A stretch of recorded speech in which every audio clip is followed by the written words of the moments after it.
Hi guys! Welcome again sa ating Let's Do QuickBooks tutorial. Ito na yung exciting part guys. And masasabi kong isa sa pinakamahirap na gagawin as a bookkeeper.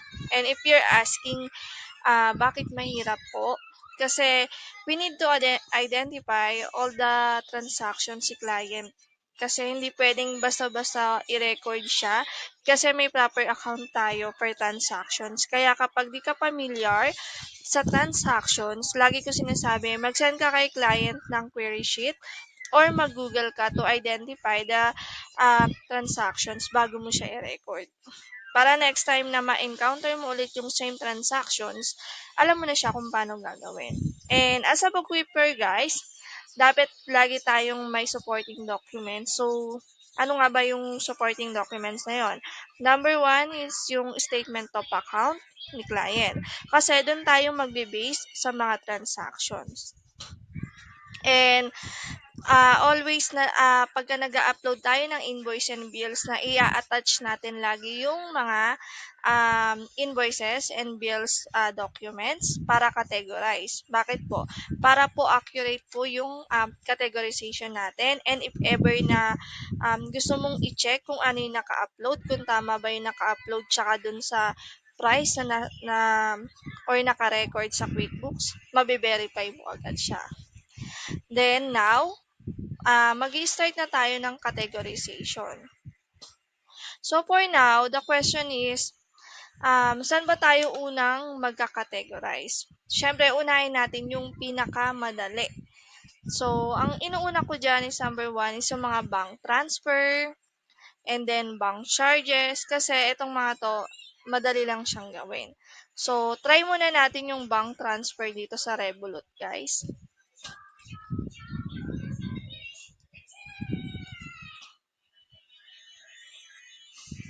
Then, gawin natin siyang description.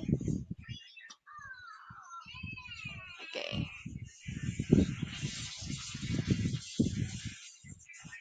Okay. As you can see here, hanapin muna natin yung bank transfer.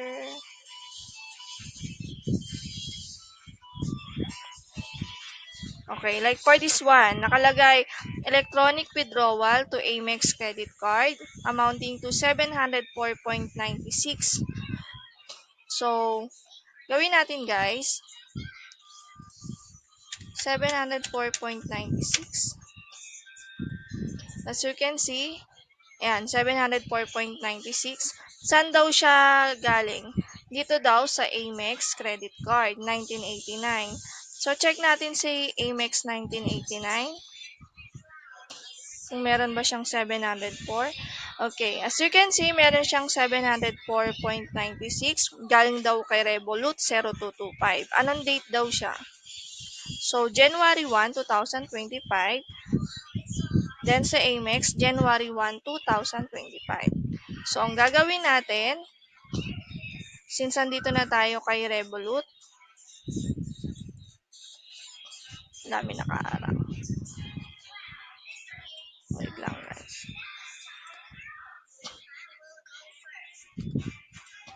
Okay. So, click lang natin to guys. Then, ang gagawin natin is record as transfer. So, saan siya ita-transfer? Sa Amex 1989. Then, add. Tapos, balik tayo dito kay ang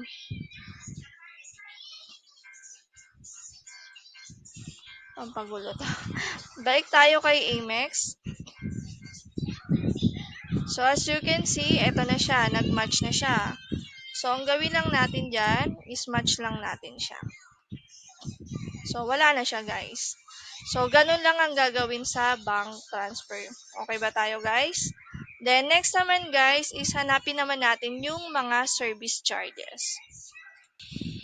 Then, burahin lang natin to guys, para bumalik tayo dito ulit.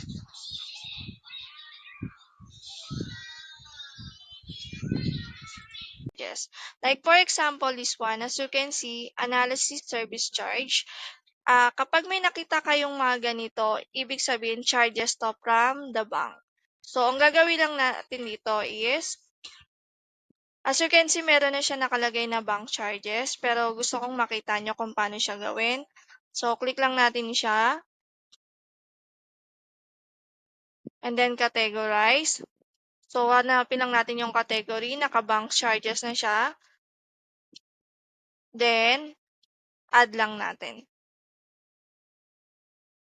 Then, next thing guys, as you can see dito sa QuickBooks, or dito sa account ni client, sabi niya, ensure all contractor payments through WISE are documented in QuickBooks as subcontractor expense. So, meaning to say, lahat daw nung transaction niya from WISE, ire-record daw natin siya as subcontractor. So, check natin si QuickBooks. So, as you can see, yan, electronic withdrawal to WISE. So, meron ng binibigay si QuickBooks na idea kung saan siya. Pero I highly suggest guys, pag may nakita kayong ganito na meron suggestion si QuickBooks, make sure pa rin na i-double check nyo pa rin siya bago nyo siya i-add or i-accept. So, gawin natin siya, lahat ng WISE. So, pwede natin siya gawing maramihan. So, click lang natin siya lahat guys, lahat ng WISE. So, dito, hanapin natin si subcontractor. Then, apply and accept. Yan po yung gagawin natin sa mga electronic withdrawal from WISE. Okay? So, next thing guys is paano tong mga nakikita natin, Google, YouTube, Canva. So, onlinejobs.ph, aware naman tayo na software ito. So, for this one guys, like for example, si Canva. Search natin si Canva. If ever may questions sa'yo, paano yun, Mommy Bern? Si Canva ginagamit siya for marketing. Yes, ginagamit siya for marketing, pero at the same time, software pa rin natin siya, or sa software pa rin natin siya i-add. Kasi as you can see, dito, software pa rin siya, software company. So, i-record natin siya as software expenses. So, click nyo lang to or add nyo lang kung meron ng existing. Click nyo lang yan. Click nyo lang to and then accept nyo lang to guys. Okay? The next thing guys is itong T-Mobile account. So as you can see, meron ding suggestion si QuickBooks na telephone and internet. Pero ang gawin natin, search muna natin siya. Kung telephone and internet ba talaga siya.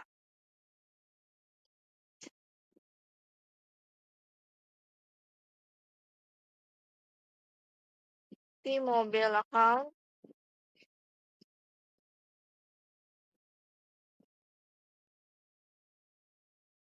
So as you can see, T-Mobile is the brand name used by Mobile Communications. So ibig sabihin, this is for telephone and internet. So accept lang natin siya.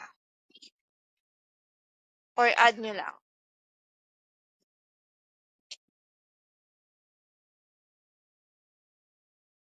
Next thing guys is hanap tayo ng travel. As you can see and familiar naman tayo sa Uber Trip. 'Di ba usually most of the time Uber Trip is for travel expenses. So ito yung mga sample ng travel expenses natin guys. A-accept lang natin 'to.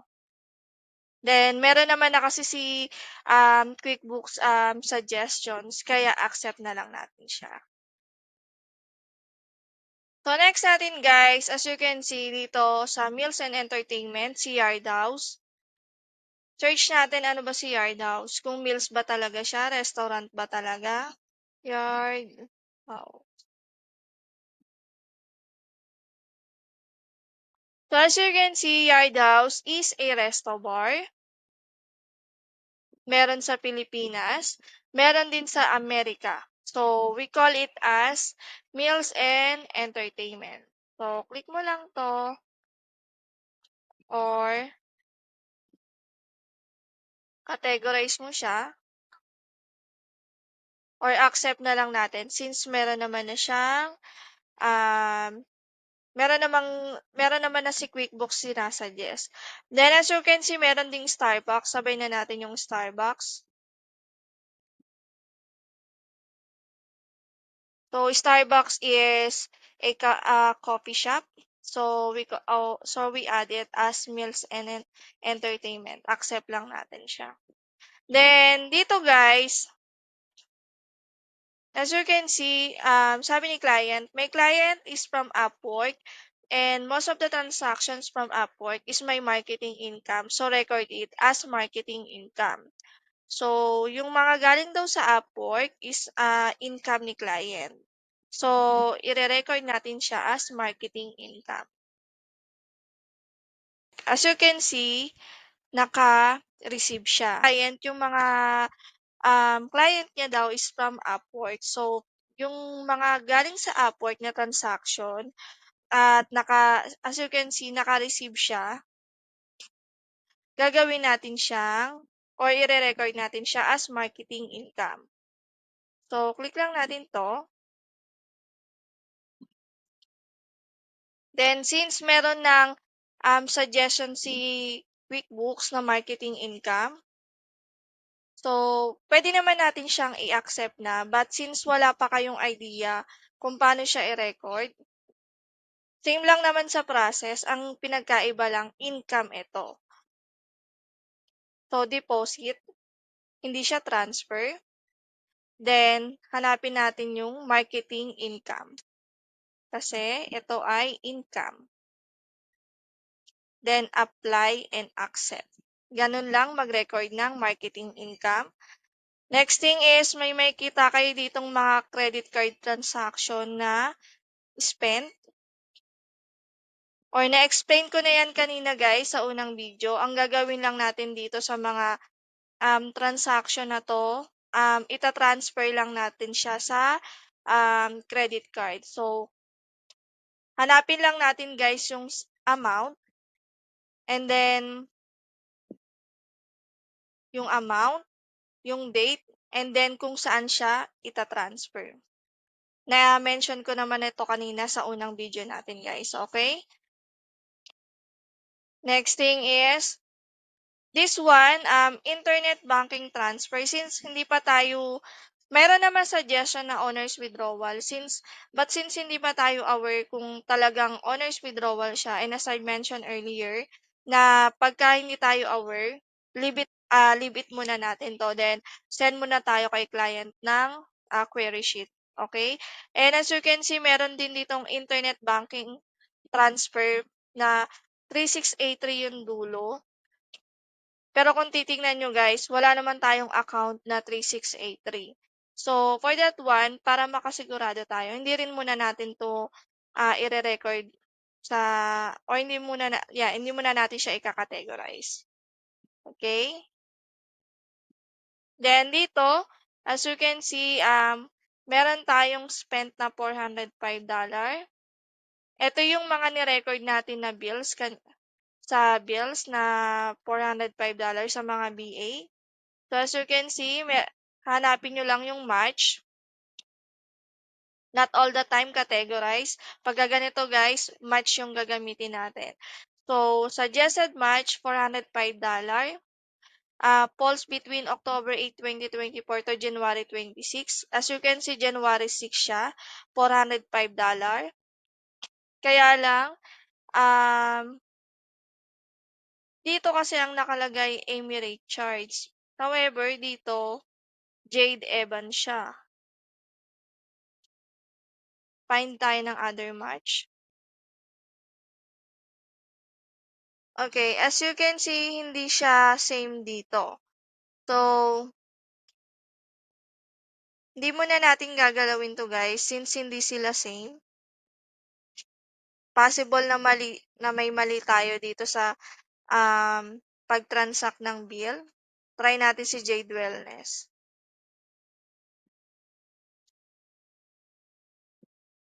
Okay, as you can see, Jade Wellness, the invoice is 0607-2989.10. So,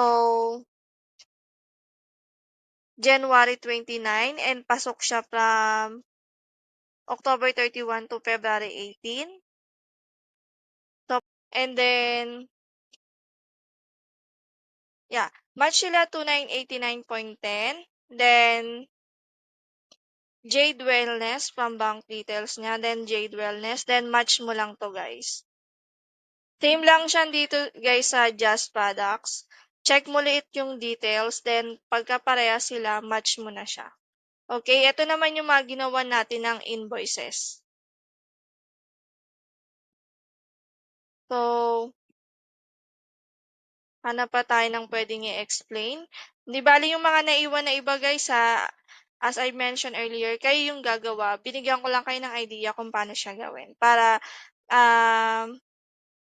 tawag ito, maano nyo rin siya sa end nyo. Makabisado nyo rin siya kung mag-categorize. Okay, dito kay Amy Richards, meron tayong tatlong match. As you can see, Amy Richards, $405, January 27. Ito, Amy Richards. Kaya lang, parang nagkabaliktad siguro to guys. So, tingnan nga natin yung bill. So, January 27, Elena Richard. So, hindi siya kay Amy Richard.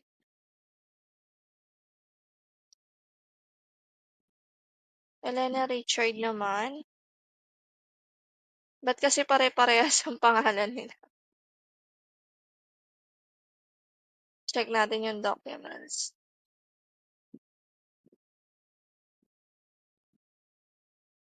So, as you can see guys, dyan pa lang makikita nyo na kung talagang detail-oriented kayo. Pagka mali-mali yung mga naka-input, syempre magkakaroon din kayo ng problem. Kaya make sure guys na bini-verify o chine-check nyo maigi yung mga ini-include. Okay, Elena Richards ka siya. So, yun yung kinaganda guys. Kaya sinabi ko sa inyo um, lagi nyong i-attach yung mga resibo. So, as you can see, Elena Richard. Elena Richard. However, yeah, Elena Richard naman. Then, X muna natin to.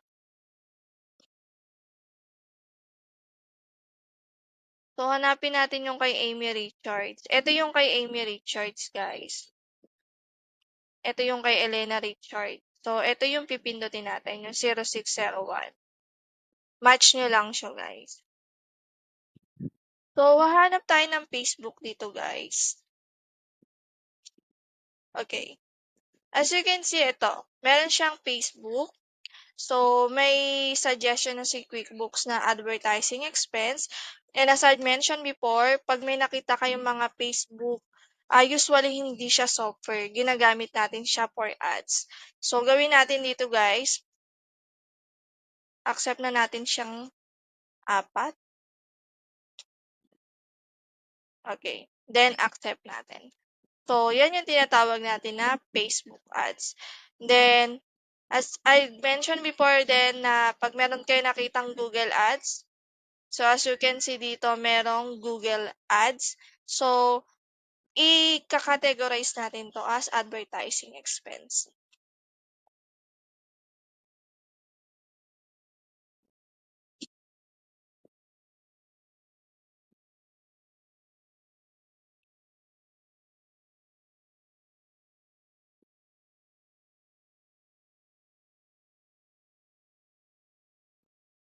Okay. Advertising expense, then add. Then, siguro may question kayo. As you can see, meron ditong Google G Suite. So, ano nga ba si Google G Suite? Most of the time, guys, ito yung mga workspace. Okay. So, yun guys. Ang question is, ano po yung difference ng Google G Suite sa Google Ads? Si Google Ads po, ginagamit siya for advertising, while Google G Suite naman is also a software. Ito yung mga workspace na ginagamit natin kay Google. So, i-categorize natin to guys as software expense. Hindi siya advertising expense. Okay, malinaw ba tayo dun guys? I hope nakakasunod kayo.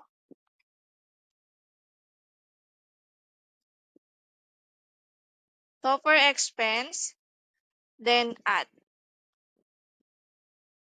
Naman natin tong, as you can see, meron ditong yugdomains.com. Pag sinabi nating domains.com guys or domains, ito yung mga ginagamit natin sa paggawa ng website or yung mga alam niyo yung mga dulo, yung mga .com. Yun yung tinatawag na domains.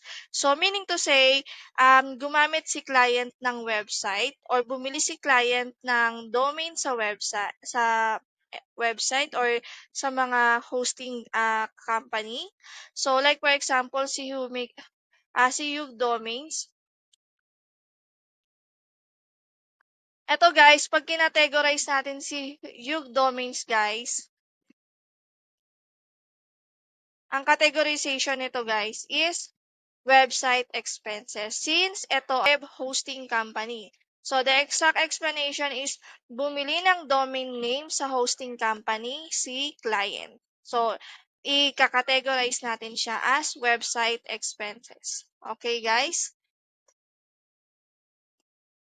So as you can see, website expenses, then add lang natin siya guys. By the way, meron pa palang isa guys.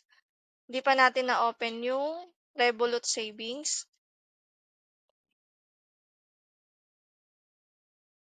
So, as you can see dito guys, sa Revolut Savings 0602, meron siyang withdrawal, spend, tsaka receive na 3,000. As you can see, meron daw dito transfer sa Revolut 0225. So, check natin January 30 kung meron ngang na-receive sa 0225 natin.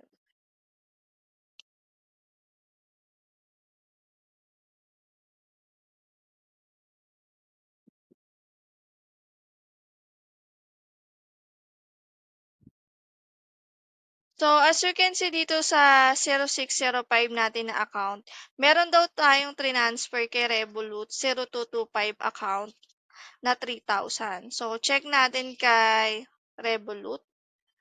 So, as you can see, meron daw na transfer galing kay 0605, may na-receive siyang 3,000.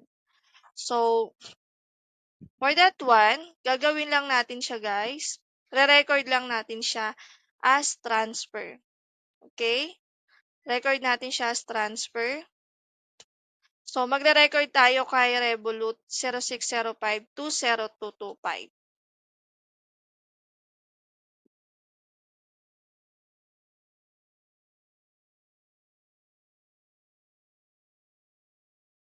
05 to Revolut 0225. Check natin yung Revolut.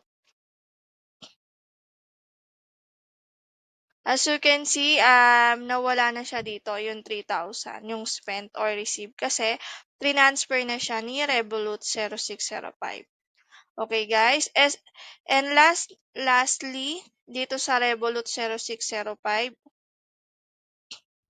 as you can see, meron daw ditong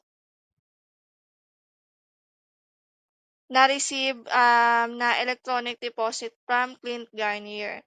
So, for that one, since hindi pa tayo sure kung ano talaga yung nature of transaction, kung additional deposit ba siya sa equity or whatsoever. Hindi muna natin gagalawin na to guys. Sasama muna natin siya sa query sheet. Okay? So, yun lang sa ngayon guys. Then, I hope na-gets nyo kung paano mag-categorize ng expenses, paano mag-transfer, and paano mag-match ng mga bills and invoices, and kung paano categorize ng bank charges, and kung ano pa man. Sana natutunan nyo siya. And lahat ng inquiry nyo guys, send nyo lang sa akin sa query sheet. Then, sa next video natin guys, meron din tayong transaction doon. Bago tayo mag-bank reconciliation, check nyo muna yung balance sheet tsaka profit and loss nyo. Kung same ba doon sa ise-send ko na balance sheet report tsaka profit and loss. So, 'pag hindi, babalikan niyo ulit lahat ng kinategorize niyo. Then, tsaka tayo magpo-proceed sa bank reconciliation. Yun lang guys. Thank you. I hope may natutunan kayo.